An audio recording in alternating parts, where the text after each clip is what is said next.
Hello friends, இன்றைக்கி நம்ம என்ன பார்க்க போகிறோன்னா lunch box recipe vegetable pulao எப்படி செய்கிறதுன்னு தான் பார்க்க போகிறோம். அதுக்கு குக்கரில் 3 டேபிள் ஸ்பூன் அளவுக்கு எண்ணெய் சேர்த்துட்டு 2 ஸ்பூன் நெய் சேர்த்து நல்லா காஞ்ச உடனே பட்டை, லவங்கம், ஏலக்காய், பிரிஞ்சி இலை, ஸ்டார் பூ எல்லாம் சேர்த்துக்கலாம்.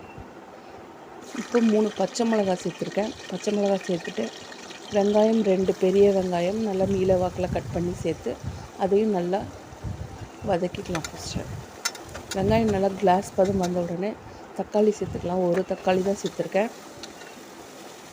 நிறைய சேர்த்தோம்னா தக்காளி சாதம் மாதிரி ஆகிடும். தக்காளி வெங்காயம் வதங்கிறதுக்காக தேவையான அளவு உப்பு சேர்த்து நல்லா வதக்கிக்கலாம். இப்போது காய்கறிகளாக சேர்த்துக்கலாம். கேரட், உருளைக்கிழங்கு, பீன்ஸ், கேப்சிகம், பட்டாணி இருந்தால் சேர்த்துக்கோங்க, நல்லா டேஸ்ட்டாக இருக்கும்.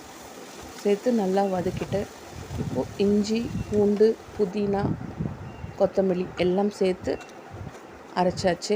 அதையும் அதில் சேர்த்து பச்சை வாசனை போகிற அளவுக்கு நல்லா வதக்கிக்கலாம். இப்போது கரம் மசாலா, மிளகாய்த்தூள் சேர்த்துக்கோங்க. தயிர் சேர்த்து நல்லா வதக்கிக்கலாம்.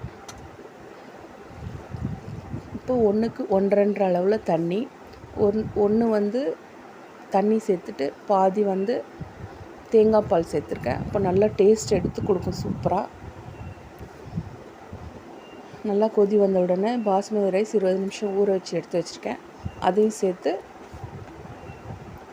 நல்லா ஒரு கொதி வந்த உடனே வெயிட் போட்டு 2 விசில் வச்சு எடுத்தால் போதும். இல்லைன்னா கரெக்டாக 10 நிமிஷம் மீடியம் ஃப்ளேமில் வச்சு 10 நிமிஷம் எடுத்திங்கன்னா சூப்பராக இந்த மாதிரி புலாவ் ரெடி ஆகிடும். நீங்களும் உங்கள் வீட்டில் ட்ரை பண்ணி பாருங்கள்.